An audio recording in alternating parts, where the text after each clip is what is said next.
Hello Avatar fans, and welcome to the next episode of the Avatar Online podcast. This is going to be episode 170 of our regular shows, and we're recording this on August 27th, 2017.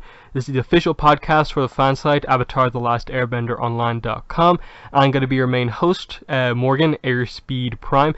Joining me on the podcast is just one other person, and that is Harrison, Hyru85 from the site. Hello. Excellent. So, brief rundown of the show is that we've got two quick pieces of news to cover, and then we'll get straight into our episode review for this episode, which is Endgame, the finale for Book 1. A cover was revealed on EW.com. It was a very low-key reveal in how it happened, in that the news article wasn't about the Turf Wars Part 3 cover. It was a kind of late interview about Turf Wars Part 1, and then the cover happened to be included at the end. But it is an interesting one because the art looks a little different. A lot of people have kind of pointed this out, that Heather Campbell's art looks a bit kind of different than usual in this Part 3 cover.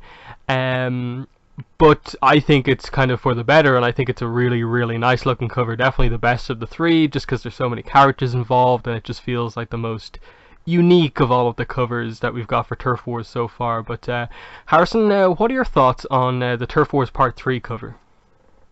I think it's really nice. Like, again, as soon as I saw it, like most other people, immediately noticed that the art style looked different, and like it definitely seems like either it's a different artist or her art style has just like changed very drastically from parts 2 to 3, and so I'm not sure like if there's a major time jump or what happened there, but just looks very, very different, and I like it, except I'm not sure what it is, but something about Asami's face just seems off to me, and it's really like bothering me. I'm not sure what it is or whatever, but something just seems like different or wrong or off about it, and so I don't know if that's just my own personal thing for some, or it's a art error or something like that, or maybe it's just seeing the character in a different style and I'm just not used to it. But I mean, it's a nice cover. She just looks slightly off, but I mean, it's nothing that I'm going to be upset about or anything like that. But yeah, it is a great piece of art. I love all the characters. And then you have Korra in the action shot with the portal in the background, so and it's a pretty nice cover. Yeah, the thing that I get from the new art is that like it almost kind of is like she's trying to like improve her art by like basing it off Gurihuru's style almost. That's what I get from the faces, with how kind of clean they are, and just like how kind of the eyes look. Because we've seen a good bit of Heather Campbell's art, not just from the covers for Turf Wars. She did the Friends for Life free comic, the first Korra free comic that we got. And again, that art looks kind of different than this as well. So the only thing I can think of is just that she has very drastically improved between Part 2 and 3, or super speculation is just that maybe she's preparing to maybe be the artist for Avatar comics going forward, and that's why she's had so much like recent experience drawing Avatar characters, and then this Part 3, it was like just her return to doing like Korra stuff, and that's why it looks a little bit different, but also looks a little bit like Team Gurihuru. I don't really know, just because they didn't, in the article it never actually said who did the cover. We're just still kind of assuming it is still Heather Campbell, but still interesting that we now have all the covers. Obviously we assume there probably will be some sort of a Turf Wars library edition cover as well, that I would probably expect her to do, though I can see maybe the wanting to give that to Irene Coe, like the cover for the library edition, but I'm not sure. Do you have any thoughts on that, just as a kind of random side point? Do you think they'll get Heather Campbell or Irene Coe to do the Turf Wars hardcover cover? That's interesting. I would assume Heather Campbell, but I don't know. I guess Irene Coe could. That would be interesting. So yeah, I don't know. Like, I don't know. I guess it would depend on maybe like when they sign their contracts or whatever, if they sign on for, all 3 parts and then the hardcover, or do they just do it like a part by part basis, or however that goes. But I would assume they do it all like 4 in one contract kind of thing, so I would assume it would be Heather Campbell. and that's how it's always been in the past. But I mean, I guess in the past, you did the covers and the actual pages, so maybe with two different artists, it switches things up a bit, and maybe I don't know. That'd be interesting. It'd be interesting to see a Irene co-cover on the library edition for sure. Mm. Yeah, it's interesting in that like I can sort of see maybe their idea of like they feel that perhaps the covers need to be like a really clean image, which maybe isn't necessarily Irene Co's style, which works better more panel to panel, whereas Guru and also Heather Campbell have a more clean style that works better for covers. I can see both sides, but we'll have to wait and see whenever that gets announced. But yeah, that's that piece of news. The other and last piece of news we have for this time out is that we have some new information on the Legend of Korra Pro Bending Arena tabletop game from IDW Games. There was a convention recently and they were showing this, and I suppose ahead of the Kickstarter launching on September 6th, they had this video where a board game YouTube channel interviewed the designer of the game, and he went through the kind of board, the figures, how the game in general works, and I suppose some of the stuff that's going on with the Kickstarter. It was a, I suppose, huge improvement upon the just tiny little blurb of information we had. It definitely makes the game seem a lot more interesting, but for me, I'm not particularly excited about it, in that I still feel at a base level the game still feels quite simplistic, even though there are these extra kind of layers of like mechanics and cards and stuff like that layered on top of it. It still just feels like, oh, we just put a token down and then try and like move the characters to avoid the token you've just put down on the board. It doesn't feel like the most interesting thing to me, but I can now see why there is some appeal being kind of generated around this game now, and especially if the Kickstarter explains things really well and the extras that maybe you'll get for the Kickstarter, I can maybe see this game becoming much more interesting to me. But Harrison, what are your thoughts on what the more in-depth information now about this game? I definitely got a lot more interest in it because before, we just heard it's a tabletop game with pro bending, and that was basically it. And so it was definitely nice to see a bit more of it, and to see like maybe what the characters look like and what the boards look like and the cards and stuff like that. And I'm assuming that none of that is really final, seeing as it's before the Kickstarter. This is just what they have now. So I'd be interested to see like when the game actually launches and people are actually able to purchase it, if it's going to look any different, like as far as the board and the cards themselves. Because if not, the cards didn't look all that nice to me. Like the art on them was, pretty. I mean, yeah, it was, a fire ferret with fire around it. It makes sense. So, but I certainly hope that they'd have more art on the cards, and maybe they will. It's just they have to wait for the Kickstarter to take off and stuff like that, which I completely understand. And the same thing with the pro bending board. Like, I was actually kind of shocked because it doesn't really look a whole lot like the actual pro bending arena. Like, yeah, it has the colors, right, and then the zones border is correct, but that's about it. Like, I just thought it looked more like the thing, and I guess that's not a huge thing, but that was just interesting. So maybe it's another thing they're gonna, work on when the Kickstarter kicks off, or maybe not. If not, it's not a huge thing. And then as far as the main part of it, like the characters and the tokens and the way the game actually works, it was interesting. I'm definitely like interested enough to see that I'm looking forward to September 6th when it launches, and hopefully we'll get a very in-depth video on everything that goes on about it, because I'm definitely interested in the game a lot more than I thought I'd be. So if the video on the 6th actually does a good job of showing off the game, I might actually be interested in buying the game. But as of right now, I'm not there yet. It's definitely an interesting one. And then also, I hope they do a really good job of showing off all the way the figures look, because we got that one image, but it didn't really show the character of Korra very well, like just the angle that they shot it from. So I hope we get a really nice, good shot of what the characters actually look like, because I think that's going to be a huge thing of what everyone's going to want. Like, okay, well, what characters are they? What are they going to look like? Stuff like that. And as far as the whole, like, unpainted thing, I understand that and get it, and okay, sure. So it's one of those things we just kind of have to accept.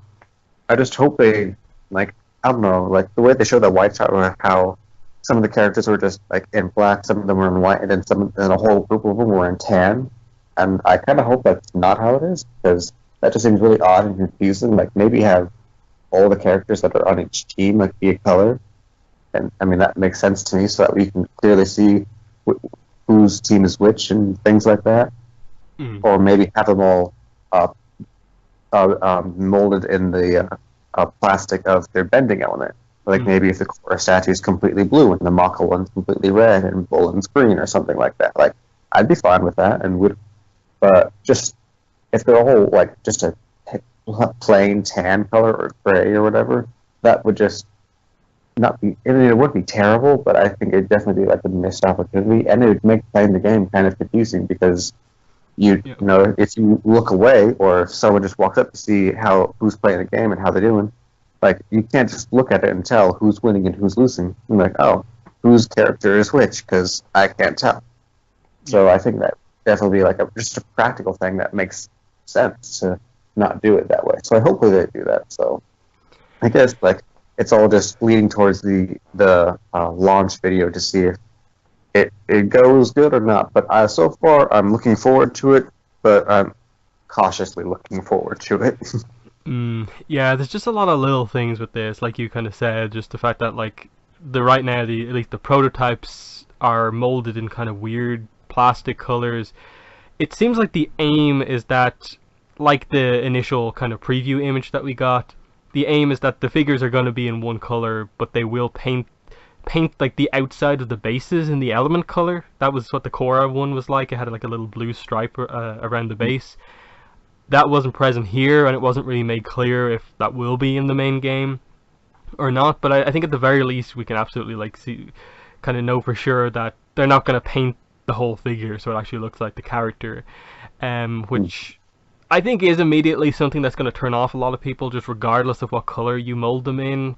Just the fact that it is just a completely one color plastic for the characters is just immediately like you have to look super close to know which character is which, except if you like memorize the pose that everyone's in and stuff like that.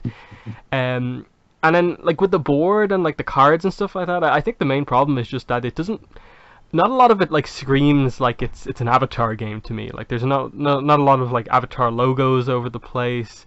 And then the main cards that you use to play the game are just like a name of an attack and then some like symbols that are about the game more so than anything. Like I would have much preferred it if like it was like a firebending card like called Fire Fist, and then there's like a picture of someone, even if it was just a screenshot from the show, someone doing the Fire Fist, and then like here's what the card actually does. But the fact that the card is literally just this kind of fancy way of showing 3 tokens, like you can move 1 space, you can attack once and do this sort of stuff, is just a little bit like kind of almost wasted effort of like designing that card if there's not all that amazing stuff visually about it. I think the most interesting thing about the like physical stuff that you get is probably the cards for each team, just because I do like seeing like that idea of like, here's the Fire Ferret's card, here's the Fire Ferret's logo, here's the name of each character on the team, and then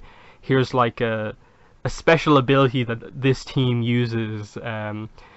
Again, I kind of would have liked if maybe there was a bit of flavor text about the team itself and not just like game mechanics, here's how this team plays differently. Because I think the fear is that the 4 extra teams that they have, like how are they going to do them? Like, because we don't know the name of like 12 other pro benders.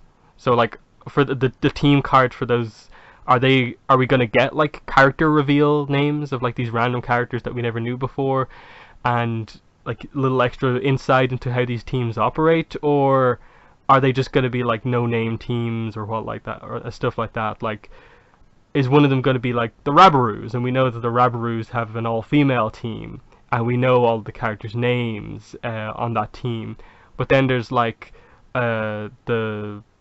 there's like all these other teams like the Porcupines, where like we know one of the characters' names is Chang, but we don't know the other 2 members of the team.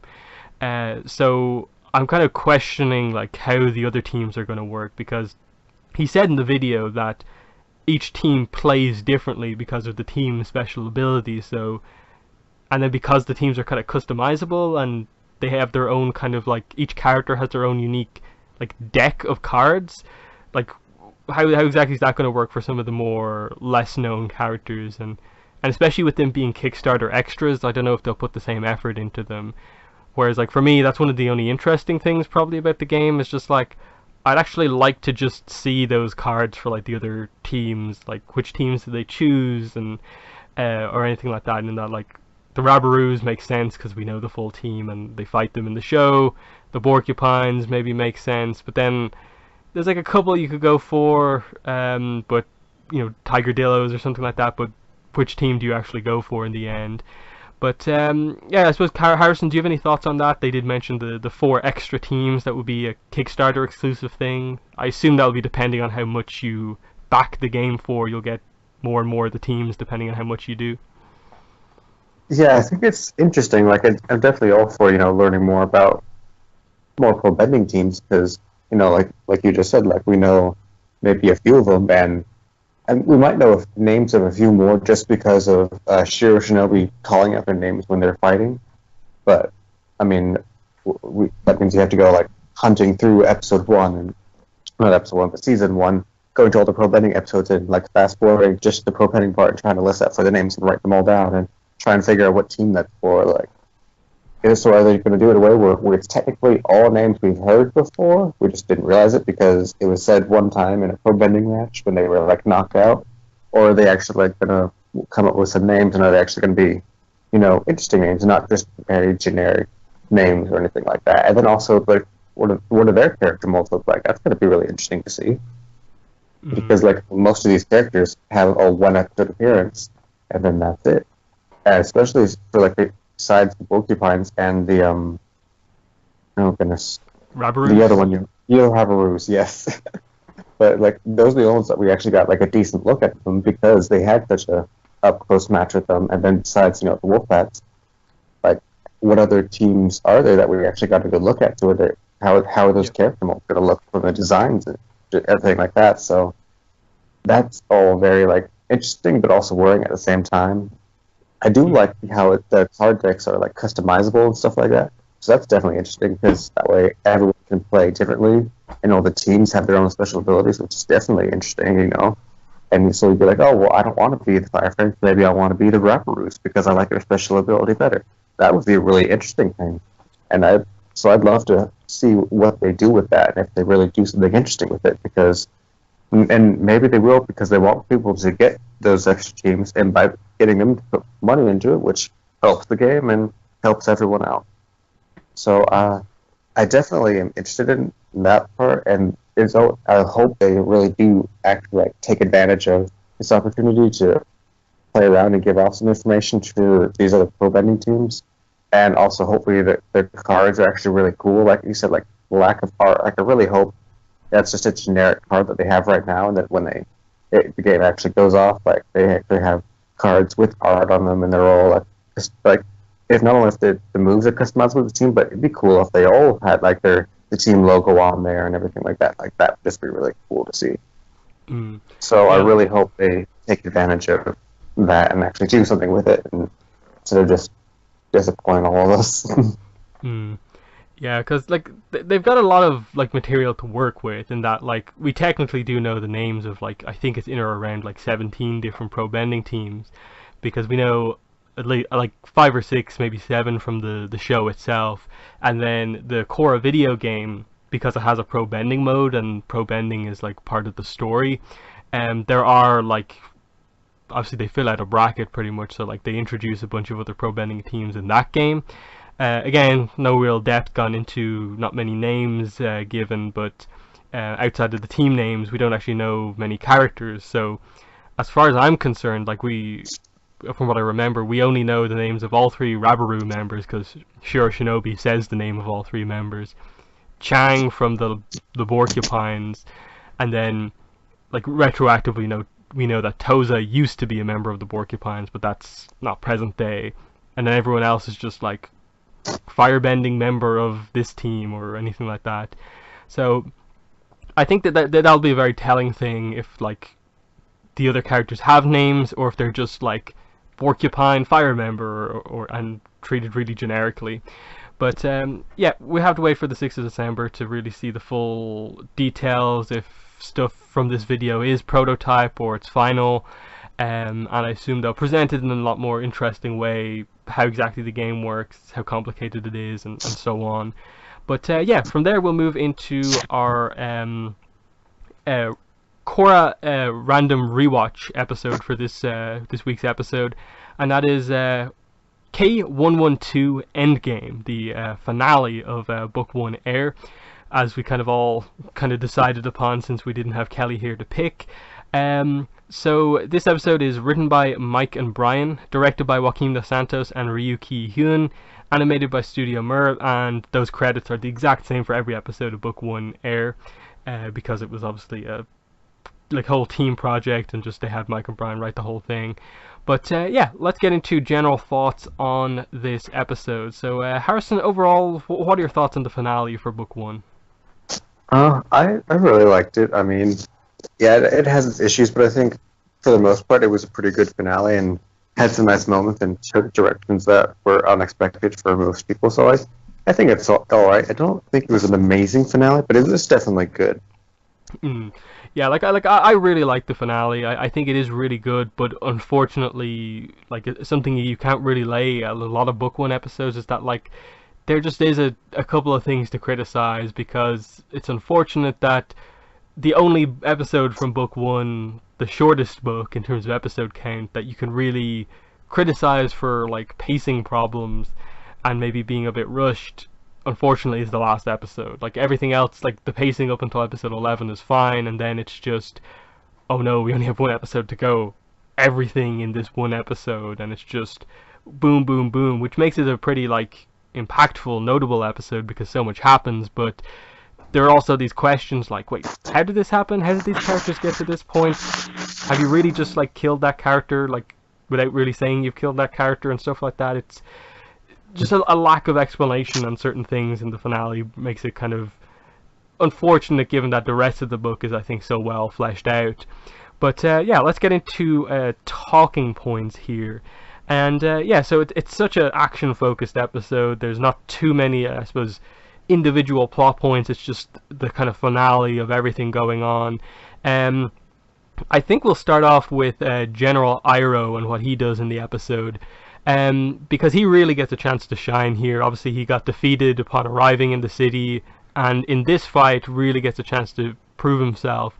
Obviously, the group gets an unfortunate start to their plan to attack the airfield because they get electrocuted immediately. But when they break out, we see Iroh really being an expert at using fire bending to fly and get on top of airplanes, and just this amazing action as he jumps from plane to plane, shoots planes down with lightning and fire, and ends up with this really cool sequence at the end where he flies a plane into the mask that's on the Aang statue and it falls off. And just how awesome is Iroh in this kind of final scene. It's one of the coolest action scenes, and I would have liked to have seen Iroh involved in more action over the course of the series. But it's good that he has this one amazing action scene within the series. But Harrison, what are your thoughts on General Iroh in the episode?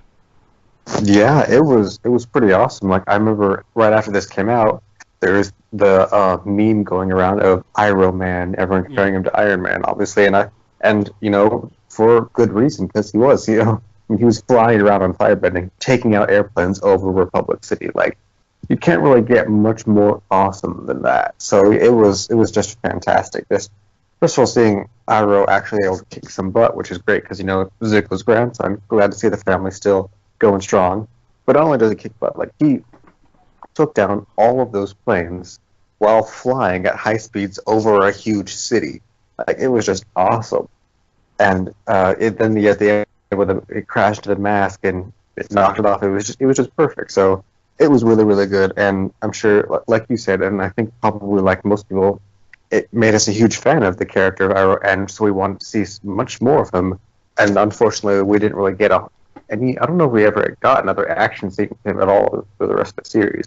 It was just little cameos here and cameos there, which is, it's all right, and it's good that we got those. But it would have been nice to at least get one more really awesome action scene, like maybe him at the end or whatever like that. But it definitely made everyone a fan of him immediately, and just made him think, oh, he is really really awesome. So I thought it was pretty nice, and definitely showed that he's a general for a reason, and he gets stuff done. So that was nice. So it was nice to see, especially after the how he got defeated last episode, that he came up on top on this one and really just took took them all out single handedly. Mm. Yeah, this is a pretty good episode for, like, I suppose, powerful firebender characters, and that Mako also has a good time of things in this episode for the most part. But keeping on Iroh for a minute, it's interesting because we don't get to see a lot of him, yet he is, like, just because of his family, a very important character. There's a lot of things like that we kind of don't really know about him. Like, I think the most obvious one is that, okay, he's part of the United Forces military, he's a general. Like, what does that mean for his position, I suppose, as, like, Fire Nation royalty? Like, I think we kind of have to assume that him having this position means he's technically, like, temporarily out of the running to become the next Fire Lord, because he's kind of removed himself from being solely associated with the Fire Nation and is part of the United Nations kind of military. And I kind of like to know more about, like, his decision on that front, and that, like, I think it would obviously involve bringing his sister into things, who we haven't met yet, and getting to know his mother a lot more as well, Azumi. But that's stuff that a lot of people speculate on. It's obviously where maybe after Turf Wars we hope we go in, like, Korra comics, if we get more of them. We finally get to see what the Fire Nation's like in Korra era, and maybe set up some of those plots that we've got kind of teased if they'd kind of continued Korra a bit more, like Mako getting into a relationship with Iroh's sister and stuff like that. Those little things I think would be cool to see. But Harrison, do you have any thoughts on, I suppose, some of the stuff we don't know about Iroh? I suppose mainly that thing of, like, what does this mean for his position in the family, in that he would technically, I suppose, be the older sibling, so he should be the crown prince, but do you think his military involvement kind of takes him out of the picture on that front? Yeah, that's really interesting because I had never realized that, but I guess he is technically Prince Iroh, which is just kind of nice, just to have a nice contrast to the first series. So I think that's really interesting, and the fact that they never even, like, brought that up in the series is very odd to me now. Like, I feel like that would have been a great moment just to be like, yeah, this is Prince Iroh, the general of the United Forces. That would have been a really great moment. But I guess maybe with him being a general of the United Forces, maybe he did have to step down from the next in line to the throne to become a military general of another country, effectively. So that is really interesting. So I would assume that's what it would have to be, because, how else would you be able to be the leader of an army for another country if you're supposed to be the next leader of your own country? So I would think that he'd have to, like, step down or something like that, and then, like, I guess his sister would be the next in line for the throne. But that's interesting for sure that they didn't bring it up. So yeah, I definitely hope that that's brought up, and just seeing more of the Fire Nation in general, I think is just a needed. Like, they teased it in book 2 when Korra was going to head there. Then it was teased on book 3, and then we were all like, oh, okay, well, book 4 is going to be the Fire Nation, since we kind of had the focus on all the other nations. Now it's time to go to the Fire Nation, except we didn't. We just got more Earth Kingdom stuff, which was, was not bad and everything. But I think we were all disappointed that we didn't even get to see the Fire Nation. I mean, heck, even if we just had, like, one scene of them going there or something like that, that would have been great. But we didn't, and that's unfortunate. And I definitely hope that, in the core comics, we definitely just have a whole story arc or something, or at least just a nice sequence of maybe Korra going to visit Lord Zuko or something like that with his daughter. There's, I don't know, just something to where we can go to the Fire Nation, see the royal city, and everything like that, and just see what it looks like nowadays. And while we're on that note, but also, like, go see, like, the Western Air Temple, since that's over there. Just see more of the world that we saw in Avatar, and just bring that up. So I definitely hope that's something that'll happen in the comics. Yep, and let's not forget, of course, that if we ever go back to the Fire Nation, Ki is probably still alive. If Zuko's alive, Ki's younger than Zuko. She's realistically alive. what's her involvement in things or what. That'd be interesting to see as well. Um, but yeah, that's the kind of Fire Nation kind of Iroh side of things. So next up in this team, I suppose we'll cover Bolin and Naga, who kind of get teamed up for the finale here. In general, they probably have a small-ish role, but important as well. In that Naga, of course, is kind of awesome, ends up saving the group after they do get captured. Bolin wrecks the runway with his earthbending, and then they're the two who kind of come in to kind of help Asami before she maybe gets taken out by her father, and their distraction gives Asami enough time to obviously get the win over Hiroshi. But I always note the scene of Bolin here at the end in terms of like a bookmark for like Bolin's story within his character arc within book one, of just him being completely terrified even to fight on the stage against Amon when he's captured in episode 3, versus him actually like riding into battle on Naga, chucking rocks at like this person in the mecha tank, Hiroshi. Just this arc of him kind of, I suppose, in a way becoming a hero, which kind of ends up being his kind of story for the most part over the course of the whole series, that to some degree each arc is him accepting his role as a hero in a kind of different angle. And this one is him kind of getting his courage and accepting that he's a member of like Team Avatar and going into battle unafraid for the first time. So they don't emphasize that a lot, but it's clear to see that he does develop in that way over the course of the book. But what are your thoughts on Bolin and I suppose Naga as well in this episode?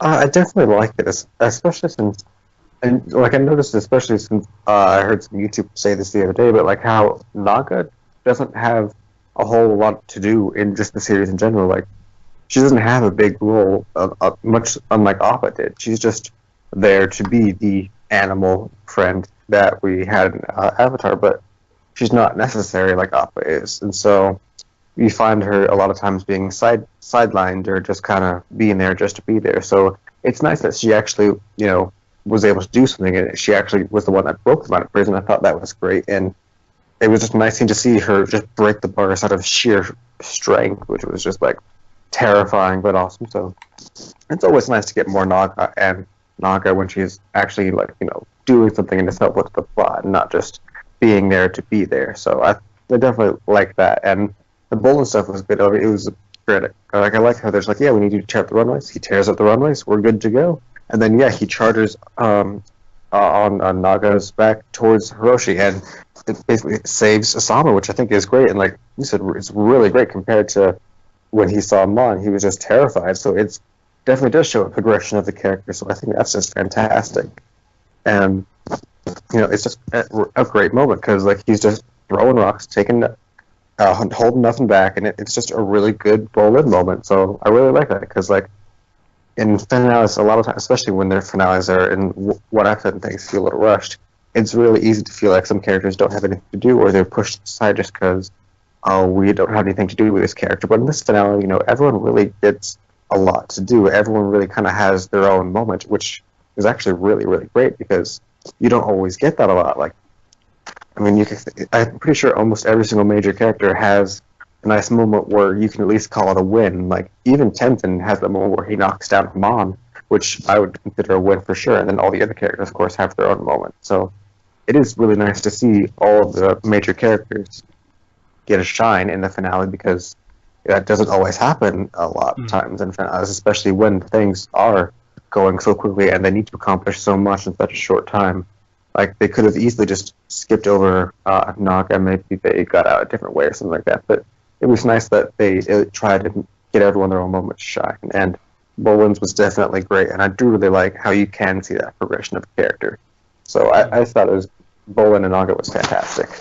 Mm-hmm. And the last member of, I suppose, the airplane team here is Asami, who probably has the most important kind of, in terms of her character, like some of her most important stuff. And it's kind of cool, but also like sad in a way that like you can say like this stuff from the book one stuff with Hiroshi is probably like the most she gets as a character in like the whole series. It's like this, and then they bookmark the entire series with the reunion with Hiroshi in book 4, and that's kind of about it. Otherwise, like, Asami's just kind of there on the team for the most part in book 2 and 3. They kind of have the business arc with her in book 2, but it's definitely one of the smaller arcs.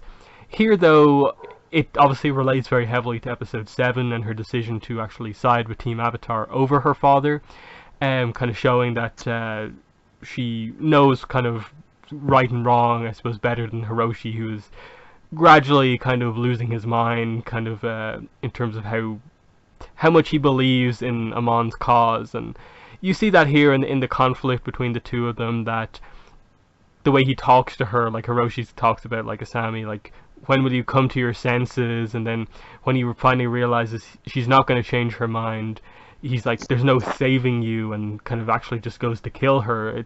You see him just completely losing it, that you understand where he's coming from, and that, like, he actually has been hurt by benders, taking away his wife, Yasuko.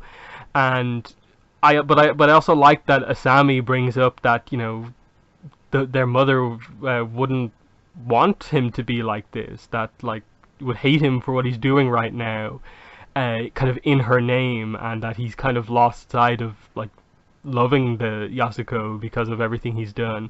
So I thought, like, this is definitely one of Asami's best scenes, and she gets the moment of, like, obviously defeating him in the mecha tank, and the, I suppose, reluctant, but she knows she has to do it moment of when he's running away, firing the electric bolo at him. That it's just this sad moment of this family. It's forced to be like this, where she has to capture him, but she knows it's the right thing to do. So, it's a big moment for her character, but definitely, like, it really highlights that in, like, the comics. We really need more, like, personal stuff for her about, like, what her character is, what's driving her now that her family is gone and kind of out of the picture. And I think that's what some people are missing with Asami as a character, that outside of Hiroshi, she didn't have a lot else to do, because even when it wasn't about Hiroshi, it was about Future Industries, and that's kind of everything that was given to her as a character. But Harrison, what were your thoughts on Asami and, I suppose, Hiroshi in this episode? I thought it was really, really well done. Because, like, in that scene in the prison where, like, yeah, she says that mom would hate you for this, and then you just see him snap and lose it. Like, you can tell, like, he's starting to go off the deep end and everything like that. And it is kind of this, like, sort of tragic story of his family's been torn apart because of this, bending revolution and because of the death of their mother. And, like, you understand where Hiroshi's coming from, and that's why it's so tragic, is because you can see his point of view and you can understand his point of view, even if it isn't the right one. You can understand it, and that's always when the villains are always at their best, is when you see their side of you and you understand what they're going through. And then in that scene where they're in the mecha suits fighting each other, like, it was just really, like, emotional scene, because he attacks her first, and then they have, like, a little fight, and then he has her pinned down, and thanks to Bolin's, and he's, like, just gonna crush the mecha suit, and you see, like, he's basically intending to kill her, which is just, like, terrible. And people are like, I was definitely freaking out, and yeah, it was just crazy to see. And then Bolin thankfully saves her, and then she's in the reverse, and she's smashing it. Then you have the moment where they lock eyes, and that was definitely nice. And then even then he, like, goes to swing at her just so he can run away, and she has that moment where she has to just sort of take a moment and then zap something, which it was just a really good scene, and I thought it was really, really well done. Yeah, like, I do like that they kind of temporarily have that moment where, like, you almost think that she's so angry at him that she's gonna, like, smash him and end him, but then she kind of hesitates for a moment, and his kind of evilness right now is kind of proven when he just uses that hesitation as a way to escape. But I kind of like that they gave Asami that moment where you kind of thought that, like, maybe she might just do this because, like, she's so angry at him, but it spoke to some of the kind of conflict going on, and it just, again, this is like, I'd like to see Asami deal with some of this stuff a bit more, which is why we pretty heavily criticized, I suppose, Turf Wars Part 1 for maybe not having, like, a moment where maybe Asami does something wrong within the relationship with Korra, in that they're very okay with just bringing up Korra's issues, but like, what are Asami's issues? Let's get into this, and like, what are her potential issues within the relationship with Korra is kind of what we need to know. But yeah, that's the side characters. So I suppose from there we move into the main side of the story, focusing on Korra, Mako, Amon. So yeah, immediately we jump into the plan from the last episode, which was that they were going to go in, infiltrate the rally, and basically reveal to everyone that Amon is a waterbender, and that because a bender is in charge of the non-bender movement, that would kind of destroy the whole thing. That Amon, without his support, is a threat on his own, but with everyone turned against him, they could win, and that was the plan going in. And she reveals it. She explains the whole thing. He's a waterbender. Father was Yukon. Tarlok's his brother. He bloodbends people, and we get the shocking moment for everyone where he actually takes off the mask and reveals that, at least initially, he does have this scarred face. It looks like he has a burn on it. It's shown on his face in the exact same way as, like, say, a Zuko scar is, but it's just like really brutal across his face and his mouth and stuff like that. And you're kind of, and given that you've just got the backstory where this wasn't a part of it, you're really questioning things just like Korra and Mako are. And I don't know, I was definitely shocked when this happened initially, but Harrison, do you remember your thoughts seeing this kind of counter reveal for the first time? Yeah, I thought it was fantastic. Like, I definitely remember at the time when we were saying, he was like, "Oh, he's gonna take off the mask," and then he saw his face, like, "Wait, what?" And then, of course, my mind's like racing. Like, what happened? Like, did he get a firebender to like hire him to burn his face? And I think that was like my main thought, was that he had gotten someone to burn his face, or that later on in life someone had actually burned his face. And it was just completely like just threw like a wrench at everything, because you didn't know what was what anymore. And you're like, wait, what is this? What happened? And like, it was really well done, and it just threw everything into doubt. When you're just like, after you just heard the backstory, and it was just like this moment of where you don't know what to think or what to do, and it was just fantastic, because it definitely like caught everyone off guard, I think, for sure. And I thought it was just a really nice moment. Yeah, definitely. It's one of those ones where like I know a lot of people are quite critical of this finale and would like say stuff like, why was like the main hero's plans just to walk into a rally of people who are opposing them and just hope that they'd accept these kind of crazy statements that they make. But I like how fundamentally, like, what Mako and Korra are effectively asking him on to do is to take off the mask, prove that what you say about what happened to you is actually the case, and that Amon kind of counters all of them by having, obviously as we later find out, actually has prepared, his lie this far in that, like, if anyone ever did force him to take the mask off, that it looks like he is burned and his story holds up. I just always took it as just that this was a moment of just the villain, at least temporarily, outsmarting the heroes temporarily. That he's always felt like the sort of character who maybe he wouldn't have to go that far as to always wear like makeup under the mask, but that he takes it that full degree just in case. Was always a cool thing. But that then leads to, I suppose, one of the more confusing parts of the episode, in that they're about to attack when Amon reveals that, actually, no, you shouldn't attack because I have these prisoners, and suddenly basically all the airbenders kind of come up. It's Tenzin, it's Iki, Milo, Jinora, they're all here, and it's this big moment of just like, Korra says it exactly herself. How? They got away, I saw it happen. And the entire audience is just like, as well, wait, how did this happen? And it's just utterly unexplained how this happened, because it's not just a case of like, we cut away from a chase in progress and didn't see how it turned out. We literally, like, Lin took out 2 airships enough so that they couldn't pursue Tenzin anymore, and there was a specific moment of them kind of breaking off their pursuit of Tenzin. So it's just this seemingly just plot point, plot issue of just, they just never explained this plot hole whatsoever of how exactly this happened. I felt some line of dialogue was needed where like they sent like 4 or 5 airships after them after that, or something like that. But What are your thoughts on this reveal here that Amon has captured Tenzin and his family? Yeah, it was definitely one of those things where we had Korra's exact reaction, which was just like, wait, what? But they got away. Like you said, like it wasn't a chase in progress. The airships, one of them was like in smoking and went crashing down. The other one turned away and stopped pursuing them. And then they had a moment of, "Ooh, that Lin saved our lives. That was great." And then they were gone.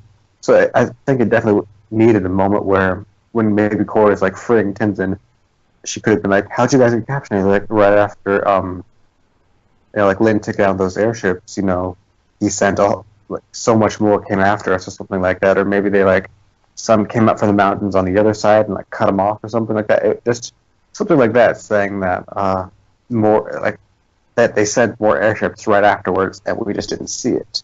Like that would have just been a nice moment, saying like, oh yeah, they sent 3 airships. Like definitely like make it a lot so that way you can tell, oh, okay, there was a few of them, so they were definitely overwhelmed, and that makes sense. Yeah. But they didn't do that, so it's unfortunate, and it is one of the major things where you're just like, I guess I can look past it, kind of, but probably for me, it's one of the bigger issues because it is so cut and dry. If we saw them escape, but they're captured now, just roll with it, kind of thing. And it was just, it's one of those things that's harder to accept. I think it just for me, at least in the whole episode of, okay, I guess I will. It would have been nice to get at least a little bit of dialogue on that, or something that pointed in that direction at least. So that's unfortunate. Yeah, because like my interpretation is that the explanation that's probably meant to be there is that the biplanes were how they were found, because it's at the end of episode 10 that Lin moment happens, Lin's sacrifice, and it looks like they get away. But it's at the start of episode 11 where the reveal that the biplanes are a thing actually happens.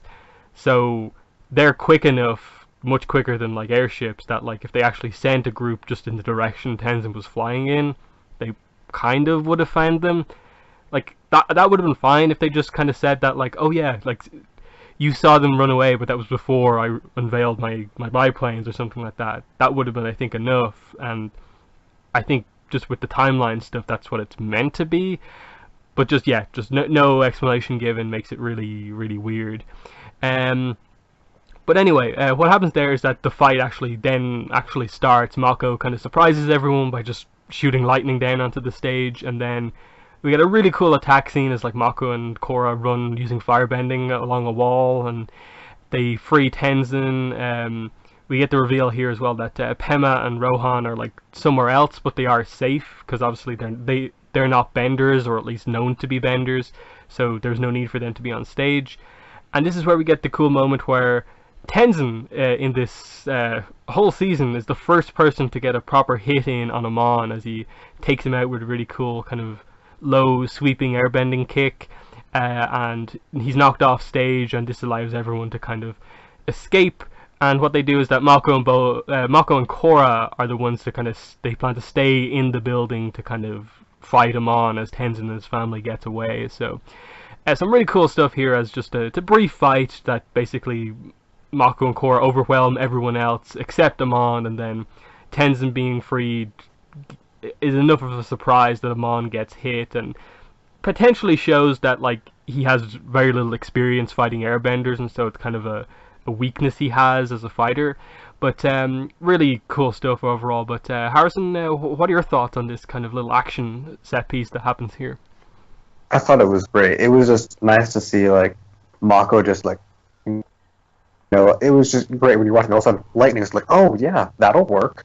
So just that's a good way to just distraction. I mean, a lightning bolt will definitely distract many people, and the crowd starts running, and saves the airbenders, and then just them running on the walls of the fire. It's just such a cool thing. Like it's just so cool, and I'm glad that we actually got to see that, because it was just really, really cool. And then just to see them jump on the stage and just on launch a barrage of attacks was just fantastic, and they're just overwhelming equalizers because they're completely caught off guard. They're like, yeah, they're not going to come over here and attack us. We have a mini army plus our leader, and then all of a sudden lightning bolt, and they're charging into battle, and it was just fantastic.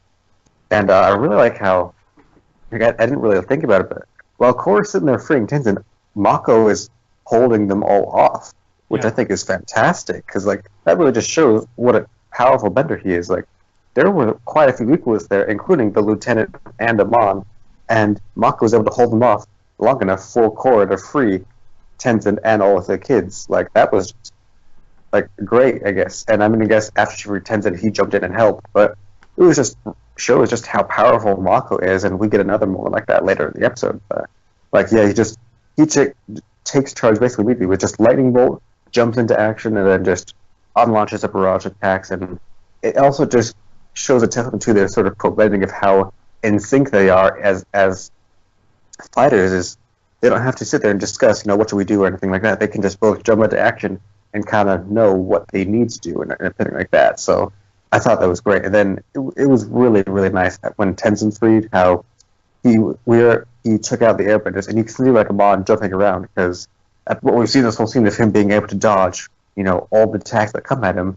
But it was nice to see Tenzin shoot an airwave and it actually hit Amon because it comes, I think, really timely too because before we got his backstory, the whole big thing is who is Amon or what is Amon? Like, is he some crazy spirit? Yeah. Is he, there are all these crazy theories, and that was part of the fun. So it was nice to see after we learned he's just a powerful bender and just a regular guy that, well, no, he's not invulnerable to attacks. He can't dodge airbending because that's incredibly difficult. So, like, you see him jump around from the fire because, like, you see him dodge rocks, water, and fire because you can see that coming at you. But air, that's a bit more tricky one because one doesn't have a whole lot of experience, and how do you really dodge a whole wave of air just coming straight at you? So it was nice after we learned who he is, that he's just a human who is a powerful bender, to see him get hit with an attack. So it kind of knocks him down from that, is he a crazy spirit alien thing, theories that people had and stuff like that. So it was, I think, definitely timed out very well. So it was really nice action sequence where I think everyone really got to show off, but especially Mako and Tenzin. Yeah. I suppose with Amon, like, it's one of those things where another one of the weaknesses about the ending here is that they never explain some of the like special things that he was able to do. Like, they never actually explain what he did that was taking people's bending away, or how he was able to so amazingly, as a non-bender, basically dodge all Bender's attacks, basically. Now, Mike and Brian came out after the end of book one and explained both of these things. I'll get to the bloodbending explanation later on when it comes up, but I suppose this is the point at which we probably should explain the how he was able to dodge other bending so effectively. In that, Mike and Brian's idea was always that Amon is doing tiny little subtle bloodbending moves on his opponents to make their attacks basically miss him. That it's not just that he's this amazing acrobat that's dodging everything. It's that, no, he's actually like bloodbending his opponent like really subtly, just a tiny bit, so that their attacks go off, so that they're actually bending in a different direction, basically. And it's so subtle that no one notices that he's doing it, and it makes him look like the best acrobat dodging character in the world. I feel there should have been some point where that reveal came out, and like it's just like, oh, you're actually bloodbending people to avoid these attacks. Like, so if we like 2-on-1 attack you, or attack you with enough people, you can't bloodbend everyone and you get hit, which is more or less what happens in the Tenzin situation, in that like he dodges Mako's attack, he dodges Korra's attack, but he can't dodge Tenzin's like sweeping attack that he'd have to like jump like 5 feet in the air to get over. So it's always one of those ones where, like, could they really not just have made some opportunity to make that reveal come out? But at least we got it to some degree, but it should have been in the show somewhere. But Harrison, I don't know, have you ever heard Mike and Brian give that explanation before, or were you aware that was Amon, what Amon was doing to dodge attacks?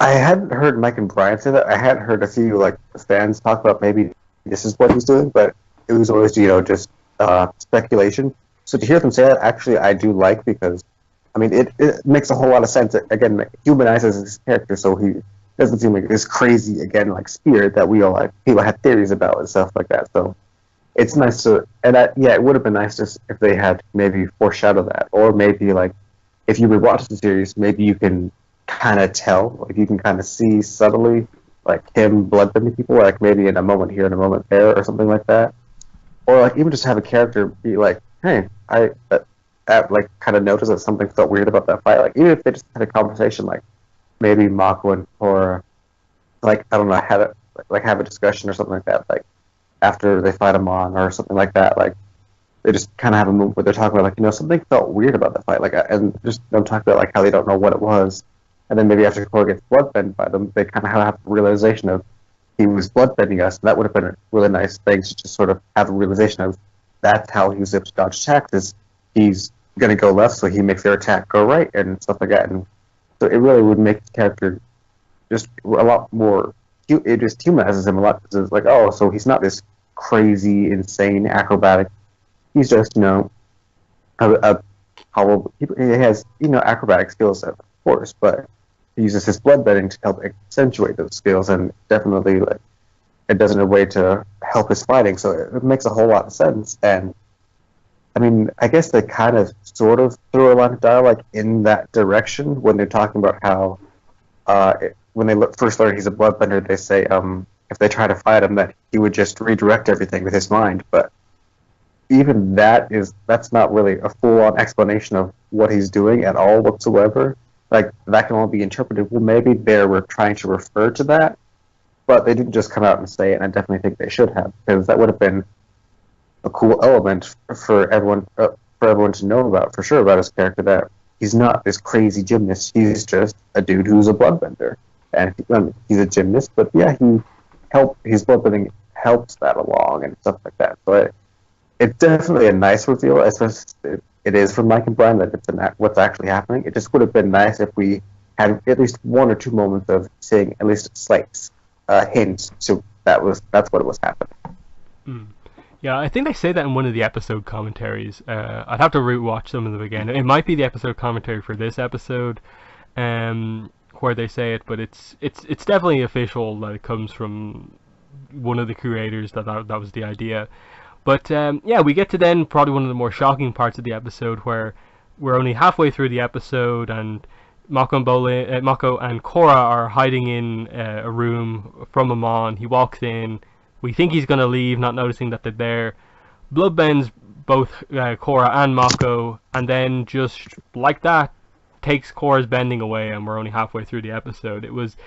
It's a really, again, another shocking moment, kind of like the Amon is actually like burned reveal, and the Tenzin is here reveal. Another just like, whoa, you just took the main character's bending away. How is anything going to happen going forward?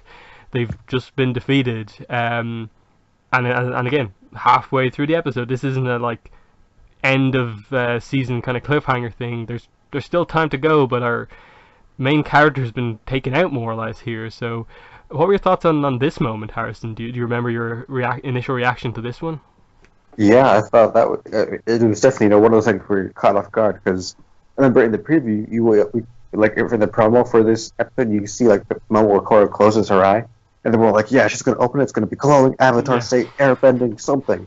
It's gonna be one of those two things. And I was definitely one of the people like, it's either going to be one or the other. Like, she's definitely going to, like, open her eyes, and it's going to be glowing, and she's going to own him on. That's going to be awesome. But then, nope, he takes her bending, she falls to the ground, he's just like, yup. And then I remember that was the first commercial break, and I was just like, what? Like, it was just completely just, or no one was expecting him to actually take her bending. We're like, no, like, she's going to get out of it somehow. Either she's going to go, like, avatar state for sure, or Mako's going to come in, or something, like, there's no way he's going to take her bending. And then he did, and it was just like, just a complete moment where we're like, I don't know what's happening anymore. He has the scar, he took the bending, what else is going to happen? And it was just definitely a crazy moment, and an unexpected moment for sure. And I just remember throughout the whole commercial break, I was just freaking out and waiting for the commercials to end so I could see what happened next, because I had no idea what was going to happen next after that moment. Like, after Korra loses her bending, what can happen? So it was definitely a great moment, and that they did that, and again, definitely an unexpected one. So good job with the twists and turns, Mike and Brian, because it definitely got us hooked. Mm-hmm. And yeah, basically, before he can then go to take Mako's bending away, the lieutenant walks in. He already had doubts earlier on when Mako and Korra said everything that they said. He was like, what are they saying this? How do they know this about you or whatever? But here he's very clearly just witnessed Amon clearly bending, and as his like most loyal lieutenant, this is the biggest betrayal ever for him. And the lieutenant attacks Amon, and Amon just really brutally bloodbends the lieutenant. I think we're meant to basically interpret this scene as him killing the lieutenant, in that like we never see this character again. He was a villain up to this moment. They don't show him in the core video game. All the little crazy, creepy sound effects when he's up in the air, I think we're meant to interpret that as like a lot of bad stuff going on in the lieutenant's body, and then he's just flowing into the wall and he's just gone. So it's a in a way a kind of disappointing ending for the character, in that I feel if you really wanted to get the most out of this scene, you probably should have shown a little bit of a backstory for like, why does the lieutenant believe so much um in Amon and the idea of opposing benders? Like, what happened to him to cause him to hate benders? In that effectively he is the most loyal equalist, basically, given that Amon, yes, he believed in his cause, but obviously the cause didn't really fit him because he was a bender. So the lieutenant is like the most loyal, effectively, because obviously Hiroshi is very much from an emotional perspective and is in charge as well, but the lieutenant, I think, is meant to represent that really loyal core of the equalists. And to see him taken out like this, it's a good moment that he gets this emotional moment of trying to attack Amon. But as I said, it would have had a bit more impact if we knew a bit more about the lieutenant and who he was and what his issue with benders was in the first place. Because otherwise he kind of ends up just being a little bit of a joke, that like he's just the guy who gets thrown around in every fight scene but somehow gets back up, except for this attack where he doesn't get back up, or at least is just missing in action right now. So I suppose, Harrison, in general, what are your thoughts on the lieutenant in this scene specifically, and then just as a kind of memoriam of his entire time in the show? Yeah, it was definitely a nice moment, because it's great to see like a Amon caught off guard. So you can see when the lieutenant calls him out, like you can see his eyes get wide. He's like, "Oh crap, he saw me."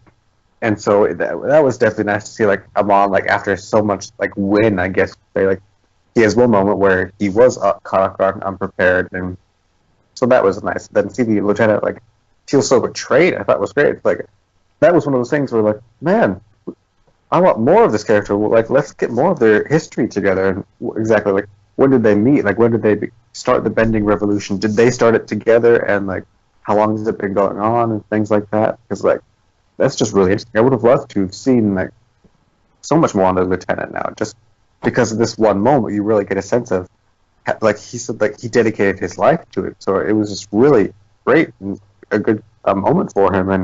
And just, it's unfortunate that it's really the only sort of character moment we get with him. Everything else is just kind of, bad guy, like main bad guy of the henchmen, basically. And so it would have been, I really would love to see more of his character now, simply because it, like you said, it would give this moment a lot more gravity and emotion, for sure, but we didn't have that here, so it was nice and more. But again, a lot of people did turn into the joke where he is, falling off cliffs and stuff beforehand, but when he's thrown into a wall, that means he's done. But yeah, it was a horrible scene where just the sound effects when he's like up in the air, the way his body's contorted, it's just, the sound effects they used for bloodbending in this season was just very disturbing. So I definitely feel like, yeah, he killed him here, so it's, again, one of those things they can't fully see like he killed him, but yeah, it just the sound effects and the way it happens and the fact that he's never brought up again. I definitely think we're supposed to interpret that he's dead. So it's just like, I guess, a cringy scene with just sound effects in itself, and just makes you kind of want more of the lieutenant and more backstory on who he is and everything like that. And it's unfortunate that we never get that. Yeah, I suppose that this is a kind of our, like, the death of Jet moment for Korra, of just like, yeah, he's dead. No one's gonna say it directly, but yeah, that's exactly what happened. Those sound effects, interpret them the way you want to, but yeah, he's gone right now. Um, and yeah, it just speaks to, like, again, I think if there's a story to tell here, it's absolutely the beginning of the Equalist movement. It's following Amon from where he leaves in the flashback in episode 11, how he came to develop his technique for taking bending away, how he came to meet Hiroshi, how the lieutenant came on board, and just in general how this whole organization actually came together.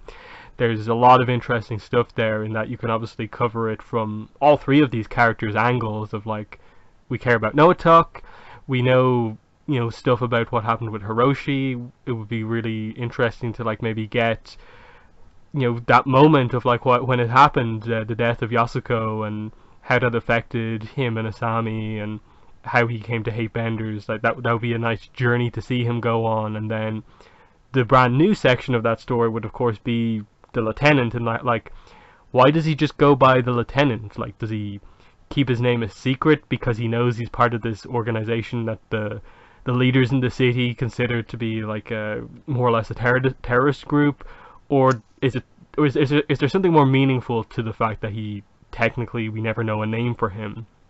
That'd be very interesting to know about as well. But we'll have to wait and see if they ever tell those type of stories. But we move on, and what happens next, of course, is another really good moment. Amon then goes to take Mako's bending away, but we see that Mako is actually managing to move a bit, even though he's held by Amon's bloodbending grip, and he manages to, from a pretty awkward position, hit Amon with a pretty powerful bolt of lightning. And it's a really, really awesome scene as, like, Mako has, like, Tenzin got the first little hit in on him, but Mako's got the first, like, major hit in on Amon here. And he grabs Korra and immediately goes to run. And I suppose we'll stop it just at the point here where Amon manages to then come after Mako, stop him again, and says that it'd be such a shame to take the bending away from someone so talented. So Amon, who himself is, I think for most people, at least me at least, definitely the most powerful bender in the entire series outside of an Avatar in the Avatar state.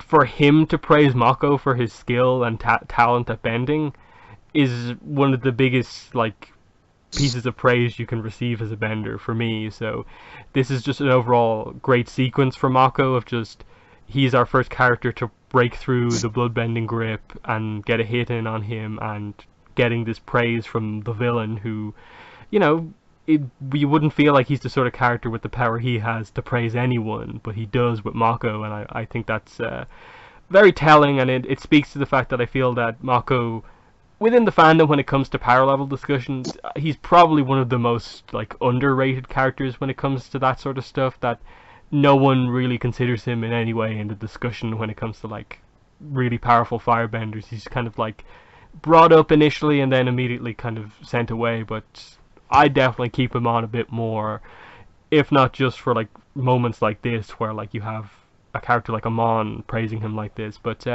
Harrison, what are your thoughts on these couple of scenes here with Mako getting a really notable moment here? It was definitely awesome. Like, again, with this episode, I didn't realize it watching it, but we're now discussing it because there's so many, like, twists and turns and surprise things in this episode. It made it really enjoyable for a first-time viewing. You had so many twists and turns of what's going to happen, this, and this, and then the lightning. Like, when you watch the second time, like, you can see him start to form the fingers, and it's just so cool. How he's struggling against the bloodbending, and he gets it into a position just enough where he can shoot lightning. And it's such a great moment because, again, like, Amon's had, like, so much win and he's so intimidating. And yeah, Tenzin got that one, like, nice hit on him, but now Mako, like, effectively, like, takes him out for a short period of time. And so, like you said, it just shows just how powerful this character is. Like, just watch this episode, and even if you don't think Mako's a powerful character, and you'll see, like we talked about the earlier action sequence, and then in this, it's like, no, yeah, he takes his stuff. Like, he's a powerful character. He can do what he can. Like, when Amon first got Korra, like, Mako came out trying to throw fire all over the place. So, like, he is a powerful character, and this was just awesome to see, and it was really, really great, and even, like, and even more so that the fact that Amon acknowledges it, because he's like, no one's gotten the better of me before. So that in and of itself shows how powerful Mako is. Everyone who's gone up against Amon, not one of them has ever been able to catch him off guard when he's attacking him. And his whole style of attacking them is he lets them fight, because it's like sort of a contest kind of thing. I mean, I guess towards the end and like the last episode or whatever, he had that lineup, but for the most part, before that, he would let them fight and just come at him, and that's how he did it. So it was just to hear him even say like, "You are a talented bender," and stuff like that, and that was a great moment, and it was just really, really cool to get a really good Mako moment like that. So it just really awesome in general. Mm. Yeah, it's just that kind of moment of just like, he's kind of like, if my organization wasn't all non-benders, like, you'd be like one of the people I'd want to recruit almost, that like, he'd be his lieutenant in a bending kind of army type thing. But yeah, after this, again, it's just big moment after big moment. Mako's bending is about to be taken away by Amon. Korra reaches out, kind of like shouts for Mako, and she kind of sends a punch out, and she airbends for the first time, shocking herself, everyone, the audience, that just it's happened at this moment. She sends him flying because everyone is taken by surprise by this. She takes a moment to realize that, like, oh, I'm bending, and then just delivers a flurry of like airbending punches, sending him on flying against the window basically. And then he fights back, gets her in the bending grip, and you think he's gonna take the airbending away from her. She then breaks out of his bloodbending grip and sends him like flying with another airbending blast through the wall, through the window, out into the water outside in the bay. And this is when it kind of all falls apart for Amon, Noah Talk. In the water, his scar is then revealed to actually be kind of paint, makeup. It washes away in the water, and then because he took so much hits just before he fell into the water, he's kind of unconscious. He's sunk down a little bit too much, so he has to use waterbending to get out of the water, and in doing so reveals himself to basically all of his followers, the entire city, that he is a waterbender, and immediately knows that it's all over, that everyone shouts that like the Avatar was telling the truth before, he is a bender, and he flees. And it's just like this weird, it's a weird ending of just like the villain flees, and you kind of look at the time, there's only like 3-4 minutes left in the episode, and you're kind of wondering what exactly they're doing, that there's no time for another big fight. So is he just running away and we're gonna have to chase him down, or what? But the core of this scene is Korra unlocking her airbending, and it's an interesting moment because I feel it's one of those ones where like you get the idea of just, it's her putting herself on the line for someone else, and that being a kind of key thing of just like the camaraderie. And she, at her lowest point, tried to save someone who had, put himself on the line for her so much, and she was finally rewarded and unlocked her airbending. And it's definitely a cool moment. It's a little bit let down just because of the whole, they never really explain Amon's, how he took away bending thing. So he's taken away her bending but not her air bending, and I feel it's a technicality that they needed to explain to not leave people confused, because otherwise it's just like, so does this mean you can just like break through Amon's like taking away your bending with force of will? But then what they did with Katara later on, and explaining how like, oh, I can't like give you your other ones back. It's just like, you needed to say something to give better context to this scene. It's still like an awesome moment of just her finally doing airbending and just seeing Amon take this like flurry of hits from airbending, and then slow motion flying through the air, the mask falling off. It's a great reveal, and I kind of like how just the defeat of this villain is because his organization falls apart because of this reveal, and it's not required that he be just like demolished in battle or anything like that. But Harrison, what are your thoughts on Korra unlocking airbending and the unique way that they kind of defeat Amon here? I thought it was great because when he's going for Mako, it was a scene where we're all figuring out like, great, he's taking out Korra, now he's going to take out Mako, and it was just like a whole moment where you're like, and then Korra just airbends. It was just like, amazing. And then like even she's like shocked, and Amon's shocked. We're all just like, what just happened? And then I like a moment where she like realizes it, but then realizes, okay, no, I can't stop and be amazed myself or be happy. Just got to get down to business. And it makes sense that she can airbend at least a little bit because she's been practicing the forms this whole season, so that makes sense.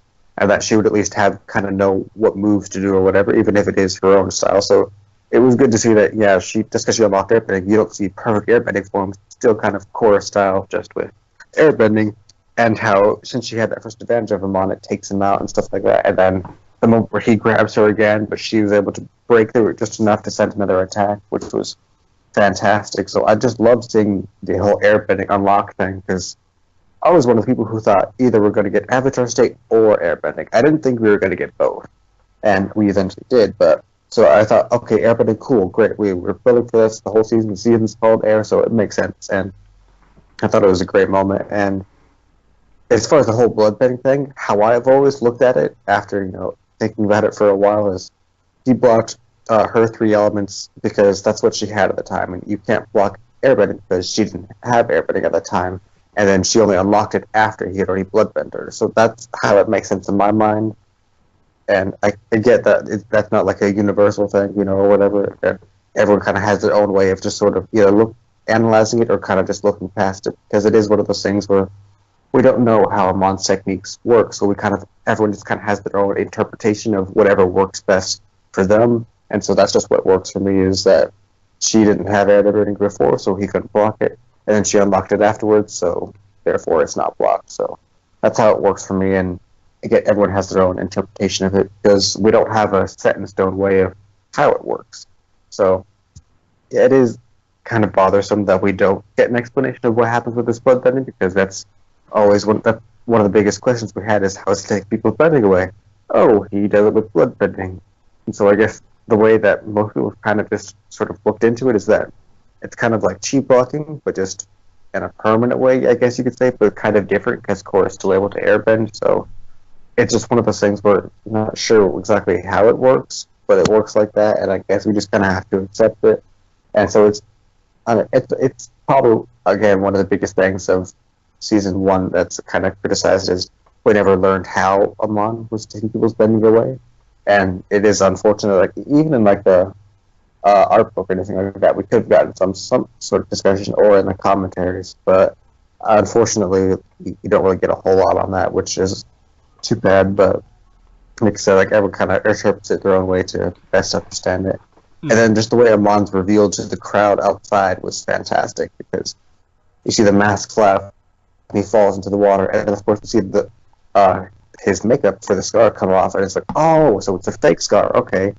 And I like how, like, he's under the water kind of unconscious, but he wakes up, realizes he's starting to, like, drown or whatever, and, like, I like how it's, like, his natural instincts take over of, ooh, I need to get out of the water bend out of here, and then only, like, so it's kind of like your instinct, and then he's all of a sudden at the top of this sort of water funnel, and then realizes, oh, crap, I just did that, and all of my entire crowd is right there, and he's just kind of revealed himself by accident. And I like how it's a good moment where he and Korra lock eyes, and you can hear the crowd shouting in the background, and he's realized he's lost, so he just flees. So I thought it was a great moment. So it's nice to see a villain being taken down and not like where the hero like effectively kills them or anything like that. It's just his revolution has fallen apart because he has revealed himself to them. And so it's a moment where Korra has won, even though he's done so much damage. Now that his revolution has seen their leader for who he is, it's crumbled, and so he just has to leave. So I thought that was definitely a great moment, and a nice way to take down a villain that's definitely like out of the norm for sure. So I thought it was a great sequence, and it definitely raises some questions for sure.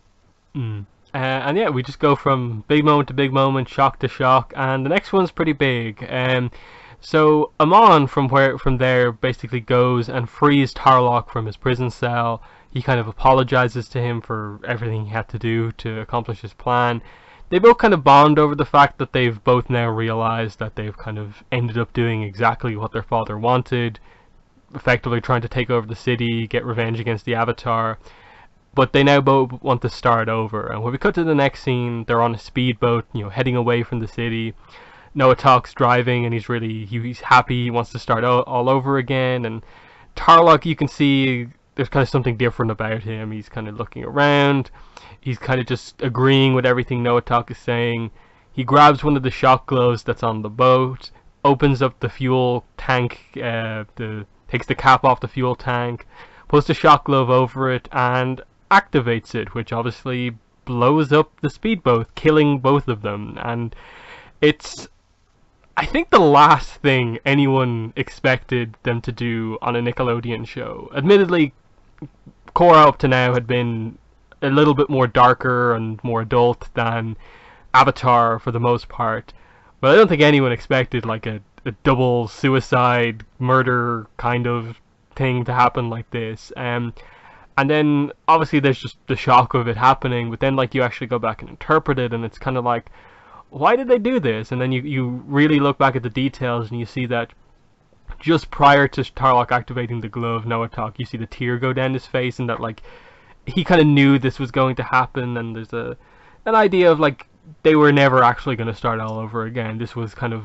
always the way that this was going to go. And you go back even further to like what Tarlok said to Korra and Mako before they left to, defame Amon, of just like bring this sad story to an end. And obviously Tarlok felt that this was the only way to ever bring their story to a proper end, of just that the idea basically being that they just go somewhere else and would probably end up starting something all over again in some other city. They'd start up something, they'd take control, and it'd somehow lead back to the Avatar and their father again. And just, this is the only way out. It's really dark. It's really sad for this whole family, given everything that happened, but a really well written one, because there's so much to interpret with these kind of last few scenes with the brothers. But Harrison, what were your thoughts on this one?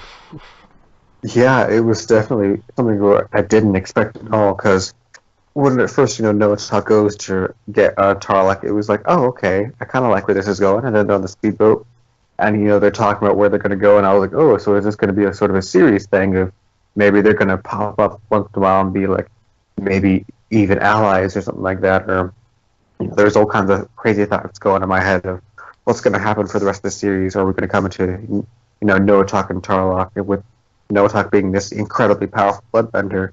Of course he's going to cause more problems somewhere else, so it's going to come up maybe the second season, or maybe where I could hear anything about him is just going to come from the third season or something like that. Like, my mind was just racing. And then, you can see how, and then Tarlok grabs the glove, and it's just like, oh, wait, is he going to electrocute Amon and maybe turn him in? Okay, that makes sense, because Tarlok's seeing all the bad he can do, and then when he starts to unscrew the thing, it's like, wait a minute, what's happening? And then just kind of a moment of where, my mind hadn't realized what was happening until Tarlok had put the glove on the thing. And again, just a split second before it happened, I knew what was going to happen, and it was just completely caught me off guard. And it just went to explosion, and then I remember it went to a commercial break, and I was just in complete shock, because not only was this just complete shock as far as story purposes, but we just saw a murder suicide on Nickelodeon. That was just crazy.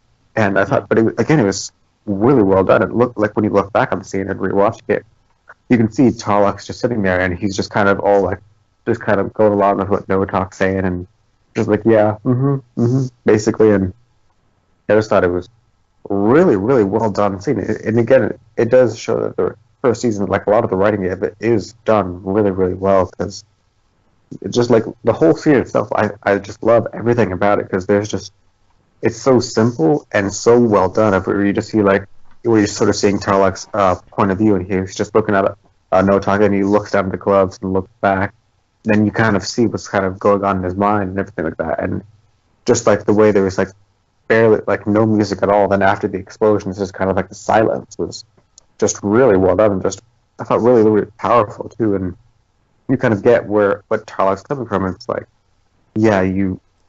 he realizes how powerful Noah Talk is, and that he is the force that needs to be stopped. And really only the Avatar has any chance of stopping him, and they just escaped the Avatar, and so he's going to cause all kinds of wreck and havoc on the rest of the world, and he kind of realizes that's something that he can't allow happen, and he's willing to take himself out because he's known he's also done some pretty terrible things too, so it might be a way for him of sacrificing himself to take out Amon, but also he feels like he deserves it as well. So it's just one of those things where you can read a whole lot into it.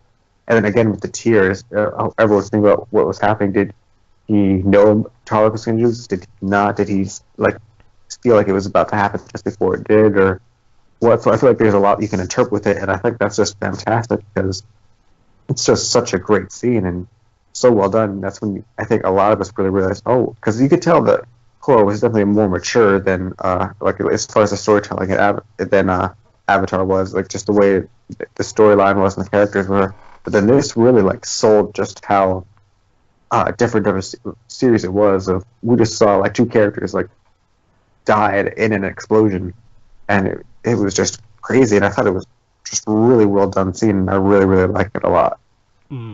Yeah, like especially if you even bring in like the context of the backstory from episode 11 of just that, like a lot of the reason why Noatok became the way he did and like obviously turned against like bending, not liking bending, is because he basically took the brunt of the abuse from Yukon when they were being trained.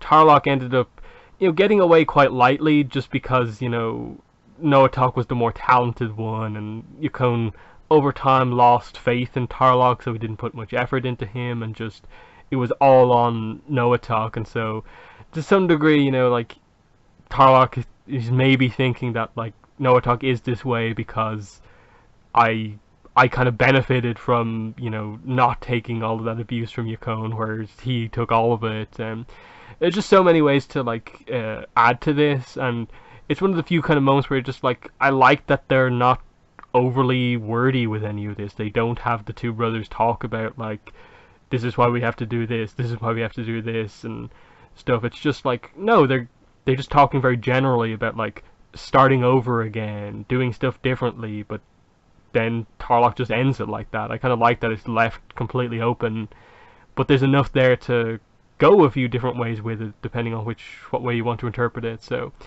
really really good stuff, but there's still a lot more to come in this episode. It's just packed with big moments. But I suppose the final thing on that moment is that's probably one of the best moments to watch when people on YouTube do like live reaction things, because like as we said, like there's a sense of like okay, it's darker. They're willing to do a little bit more kind of crazy stuff in this series than they did in Avatar.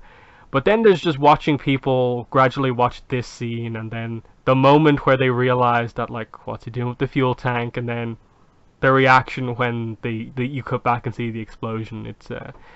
It's one of those kind of moments of just like a lot of them are in book one. It's this moment. It's a lot of the other moments within this episode. Another one of the more shocking moments is the moment where Amon takes Tarlok out really randomly. He just appears where Tarlok is and like just takes him out and allows Korra to escape.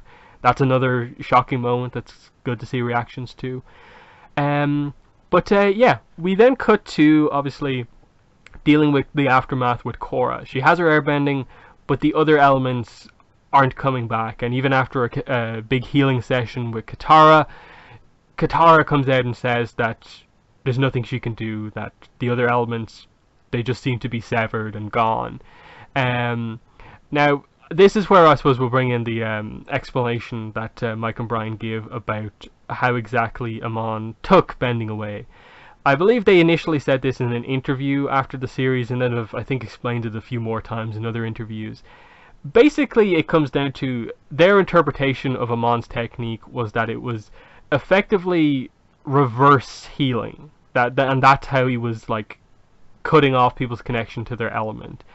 Now, the issue with that is that we never properly get an explanation of like how exactly healing works, but the basic idea being that through water you channel your chi into someone else's body to kind of bring their chi towards the point that you're trying to heal, and that like excessive chi accelerates the healing process, and then that combined with just the general magic of any healing ability leads to the healing. So you do that in reverse, plus add bloodbending in, and he suddenly doesn't need to like apply water to anyone and can just use the water within their body on such a small level to just do the opposite and like move chi away from certain places, and even go as far as to like cut off the chakra chi network of their body and separate different points.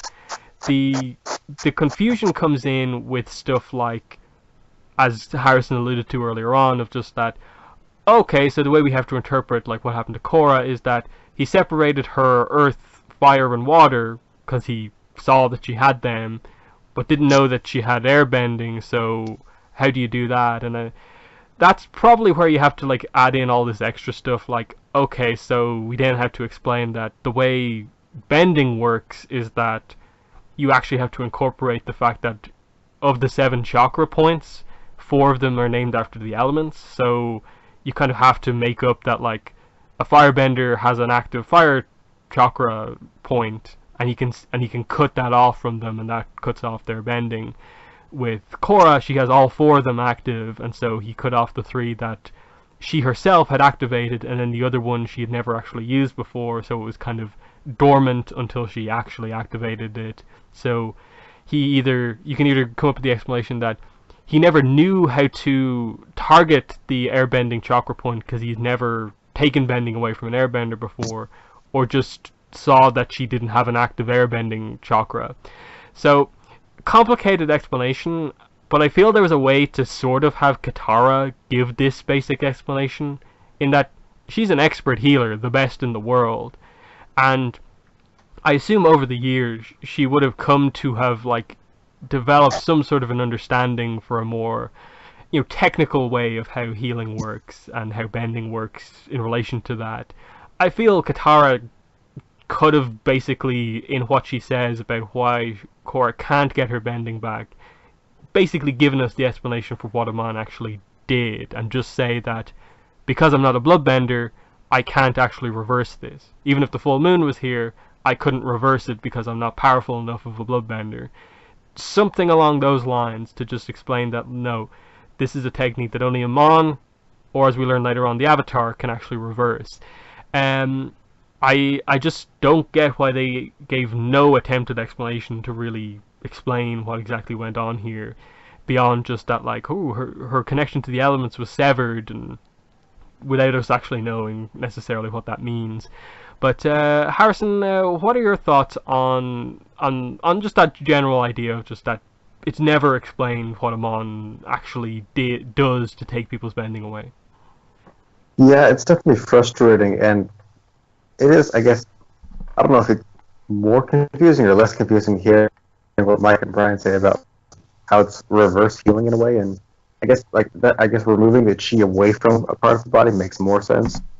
But I guess kind of going off of more of what you said, if Katara had just said that, like, oh, Amon has locked Korra's 3 chakras to these elements, but he didn't lock up the other one because like it hadn't been unlocked yet, so maybe he can't block it since she hadn't unlocked it yet, something along those lines. So if she had just given a line of dialogue saying it was something to do with chakras and Amon had basically kind of locked them, almost kind of like how Aang's were locked with the Avatar state, maybe Amon could like permanently do that with bloodbending, but to a specific element in a person. Like that makes sense, and stuff like that. Like, okay, just have her say that then. Like, instead of just giving the line that she said, just give you like, oh, he's locked her chakras to these elements, and that looks like that's how he bloodbends people. Is he just locks their chakra to that element, and they're like, oh, okay, that would be a really good way to just simplify it all, and it would make sense of what happens and how it's done, things like that. And then her also saying, like, since, I'm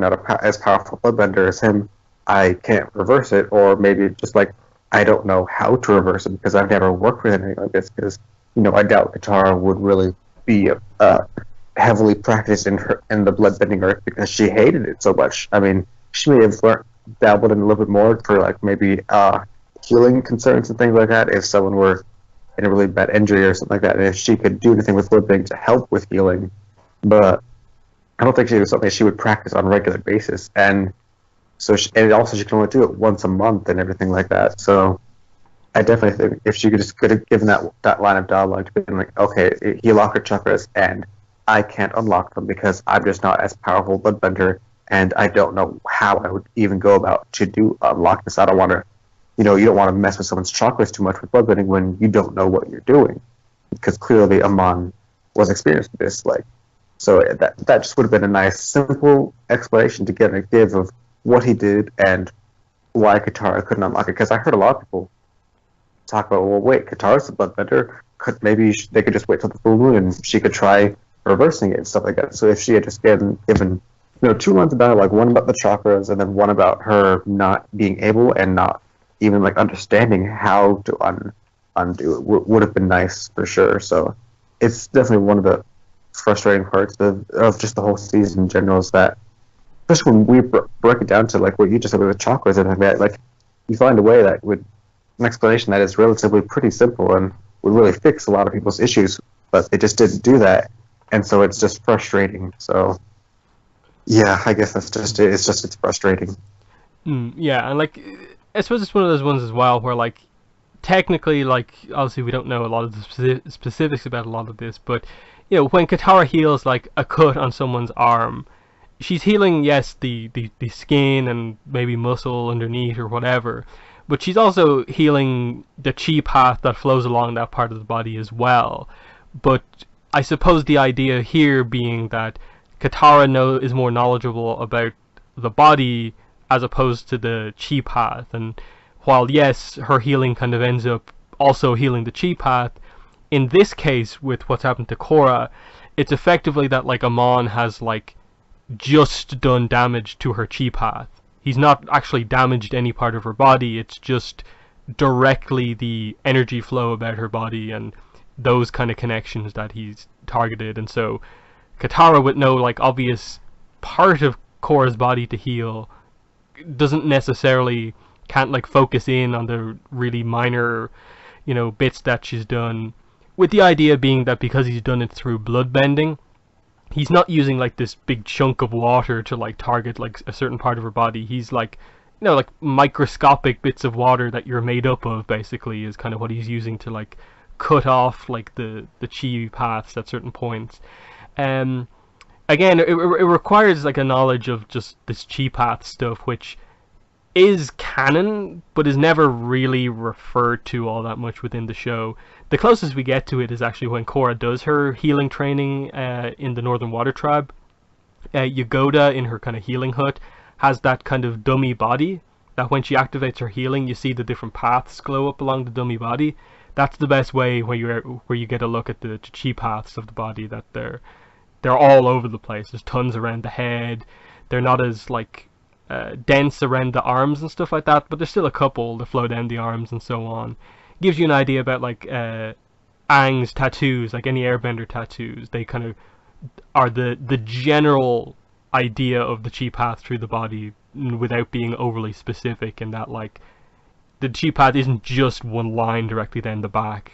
There's like the right side of the back, the left side of the back, and so on. But that's just extra information that's there. I believe I have a couple of videos up on YouTube where I go into a lot of depth on like how bending works and stuff like that, where I have like diagrams and stuff like that if you guys want to see it. Just so like this whole review isn't taken up by explanations of like complex topics. But yeah, we'll move on. So what happens next is obviously the more kind of emotional stuff here. Korra, obviously very upset after the healing session doesn't go the way she planned, runs off to be alone. Mako goes after her and says that he'll always be there for her. And we get this interesting moment where kind of she thinks that he only cares about her because she's the Avatar, and now that she's technically not the Avatar because she doesn't have all the elements, why would he want to be around her? He reveals that, basically the kind of little backstory of like why he cares for her, how he came to realize how much he cares for her, and actually says that he loves her. And you can see that she takes this in, but really doesn't know right now how to deal with it, because she's obviously struggling within herself about how she feels about the loss of her bending. And it gets into the key topic here of Korra as a character right now. She very much defines herself as the Avatar, and her bending is like a key part of who she is, and so it's not just like, oh, like I can't do martial arts anymore or something like that. No, like this is kind of a unique part of her that is missing right now, and it is a big thing for her, and that it's gonna take a while to deal with this. But just on this first section here, we'll get into the bigger stuff later on. But what are your thoughts on this first section of kind of this more emotional ending to the season here?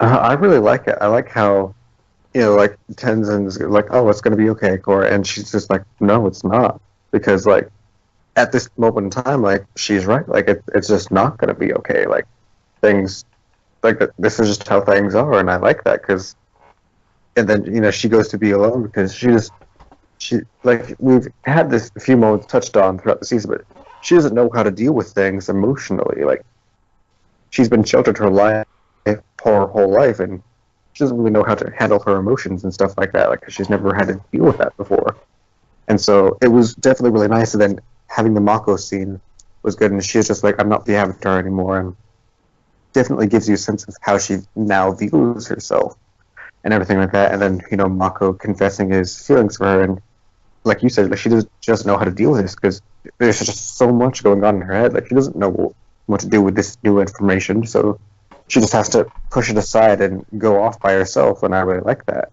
And again, like you said, like it really shows because like bending is such a pivotal part of who she is as a character. Like in the first episode, we get that line where she's always had a natural affinity for bending and stuff like that. Like since she was a little girl, she's always been a really powerful bender. It's just one of the key character traits that we've always had about her. Is she's always been really, really good at being bending and never at the spiritual side or anything like that. So her viewing herself as the Avatar was always being able to bend water, fire, and earth because that's what the Avatar can do. And so that was just how she viewed herself the whole time because she could never go into the Avatar state or connect to the spiritual side of things. So her being the Avatar just meant that she was a powerful bender with the other elements.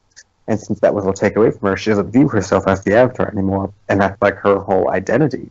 So it was really nice to sort of see her have this sort of emotional reaction of her own view of herself just completely wiped away. She doesn't know what to do with that.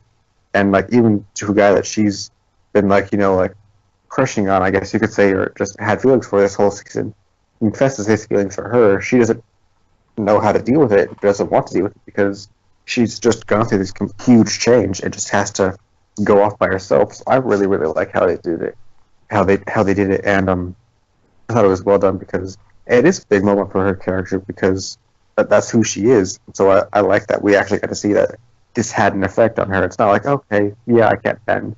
That's unfortunate, but I can move on. Like, no, like, she's going to take a long time to come to terms with this stuff. So I thought it was nice.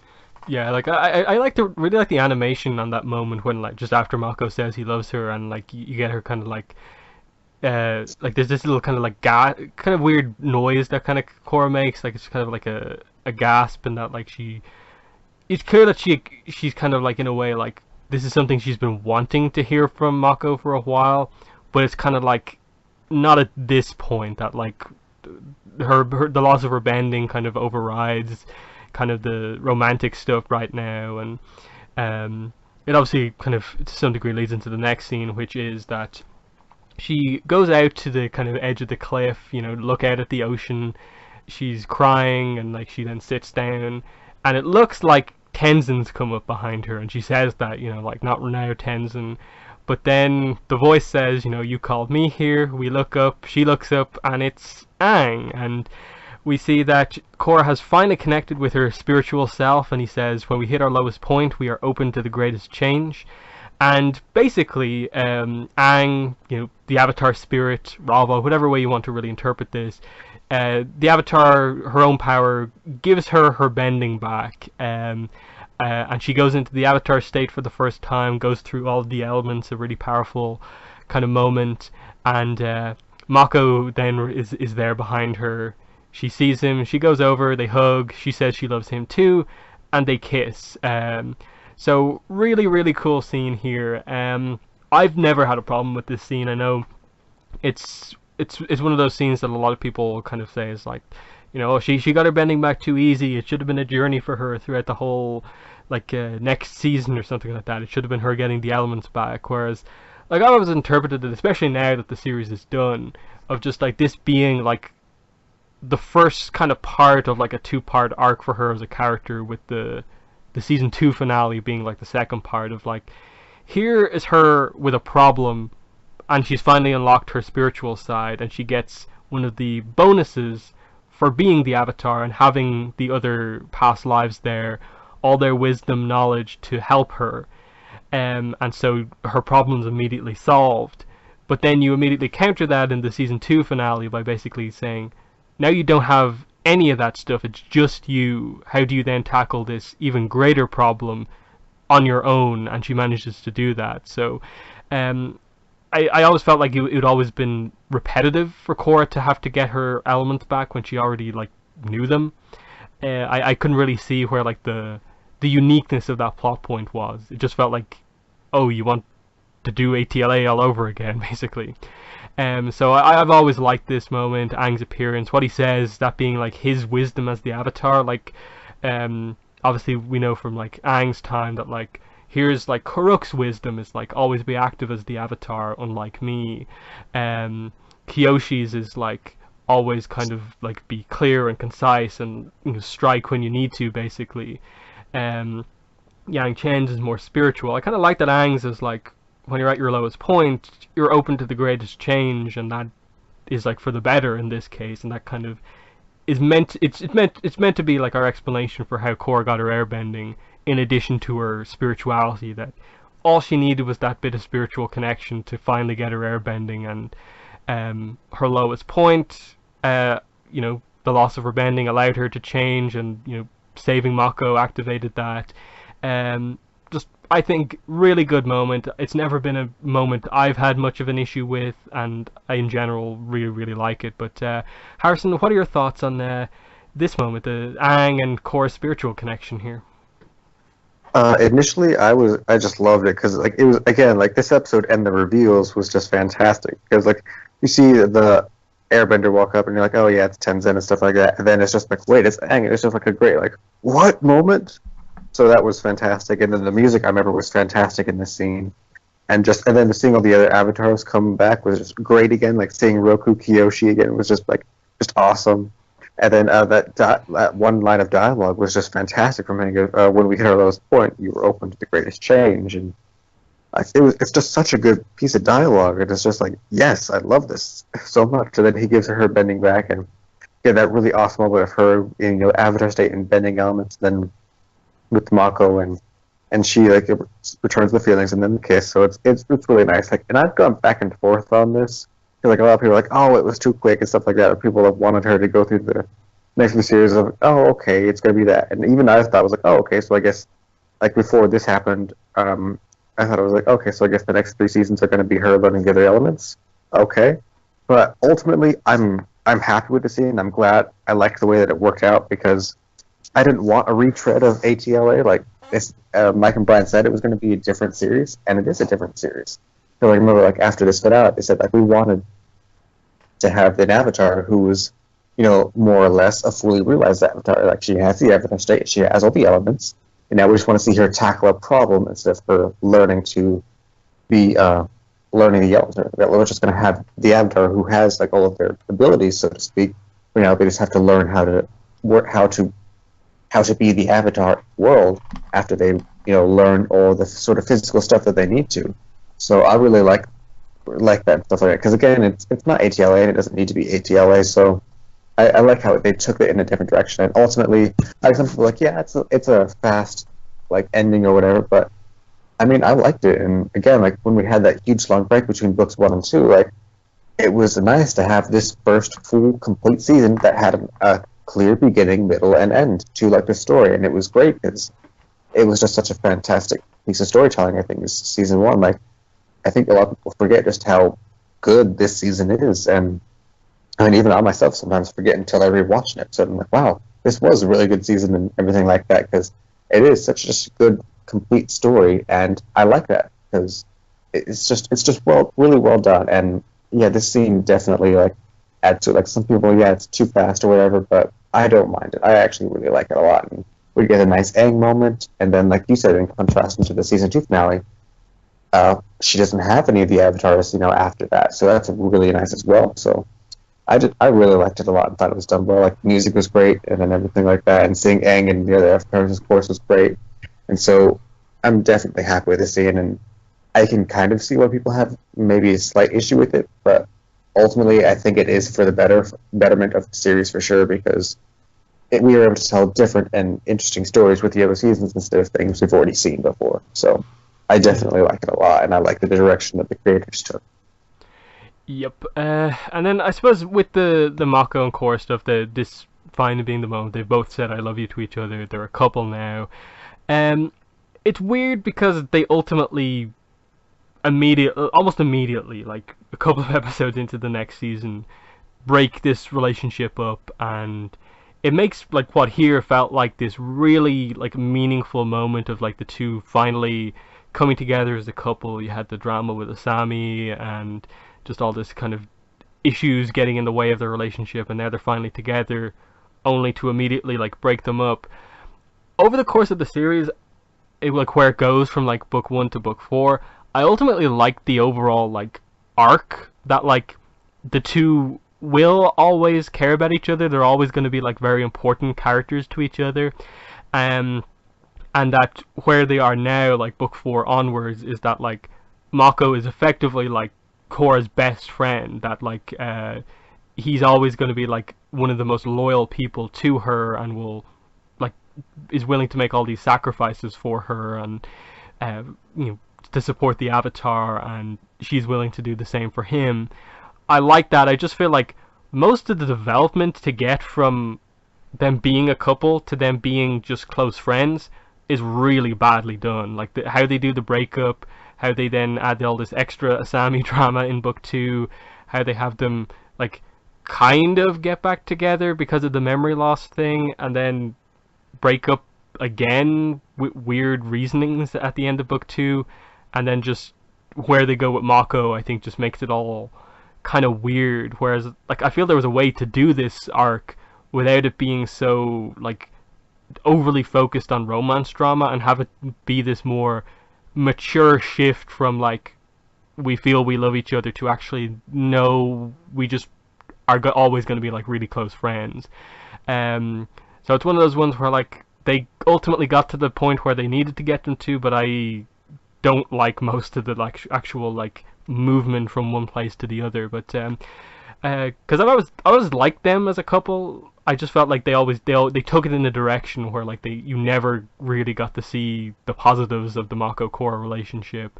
I don't mind that they're not together anymore. I'm not one of these crazy shippers who feels that they need to get back together.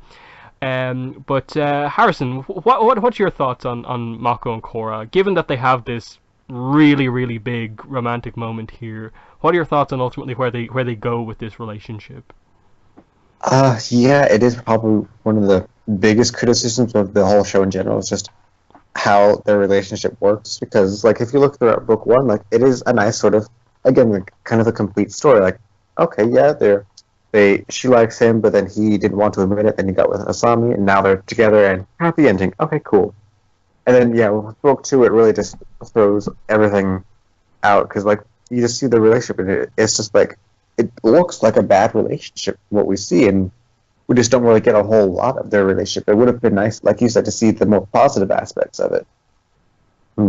It's unfortunate that we never got to see that because I think I definitely would have liked their progression a lot more if they had been a couple, and then with just everything that was happening in season 2, instead of them, break up and then have like the love triangle and everything. That just towards the end of it, kind of come to realize that I don't like I love you, but maybe as a friend and not as a partner. And so I think I would have liked them to sort of have a relationship. Maybe they're not meant to be in a relationship, but they are still very good friends, and then kind of transition into book 3 that way, and that would have been nice. And I do like how they end in the series where they're just best friends. I actually like that a lot because, again, yeah, I'm not a big shipper either, and I was one of the things I was afraid of was that they were going to get back together again because like I didn't want them to get back together at the end of the season, just at the end of the series, just because we had so much of them getting together, breaking up love triangle stuff, that I was like, let's just be done with it.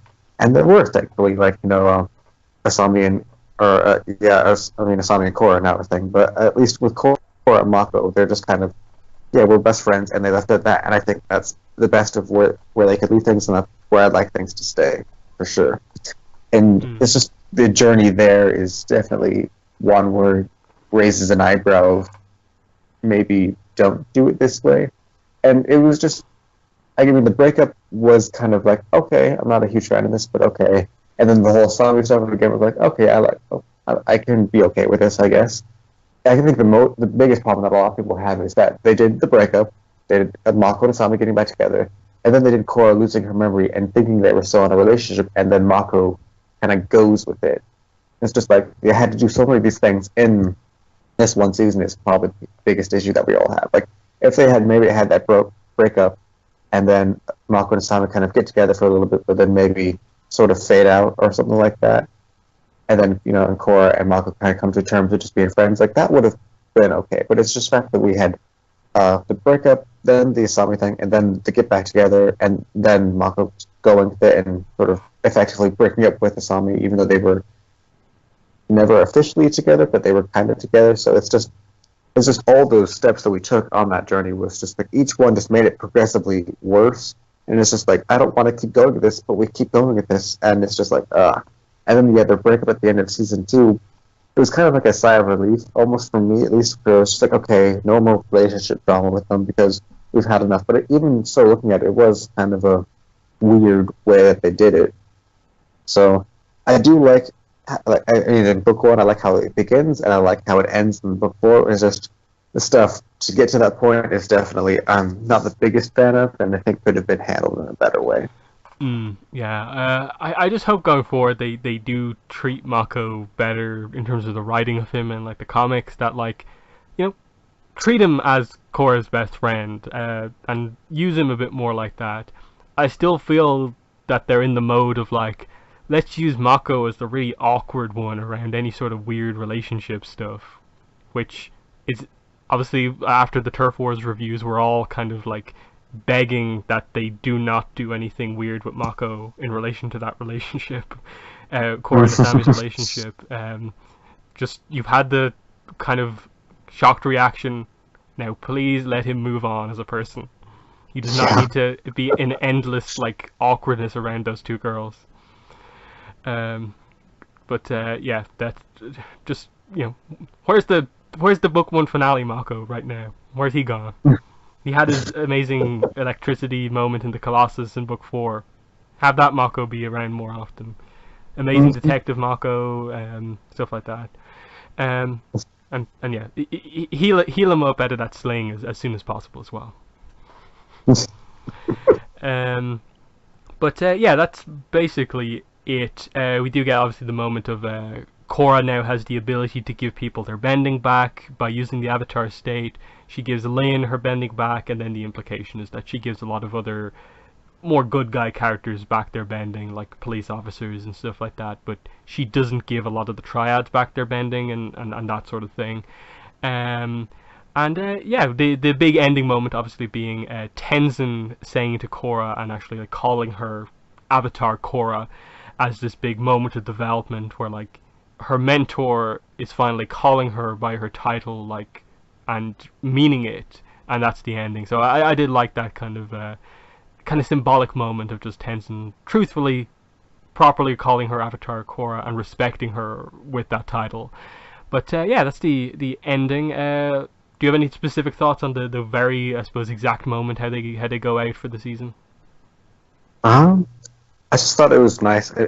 I just really like how they take a moment to show that Korra gives Lynn back her bending, and then you can imply that she gave, like you said, the police officers, the White Lotus members. So it was a nice scene, and then Tenzin just calling her Avatar Korra, like you said, was again just a nice moment that just like, okay, I like it. Like I said earlier, like it's just a nice sort of complete end basically to the season. Like book 1 really is like its nice own complete story, and I just really like that because we didn't get anything else for like a year and a half, so at least we had a complete story to rewatch all the time, and which I'm sure many of us did, myself included, and it was definitely just a nice book ending to this first season for sure, and I just really, really liked it a lot.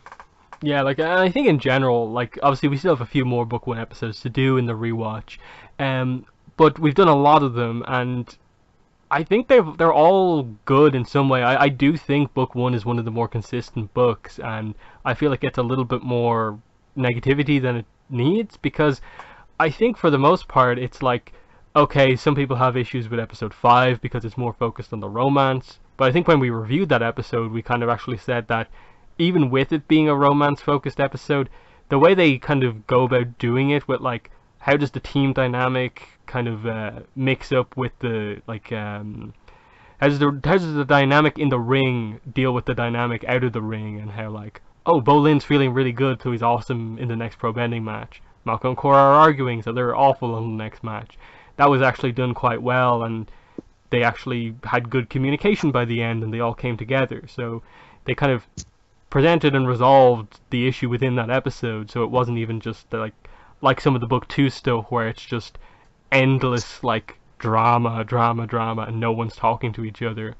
Um, Really, a lot of the only problems with book one come into play right at the end of just they don't explain a lot of things here where they probably needed to at least give some explanation. How does he find? How does Amon get Tenzin and his family? What was his power?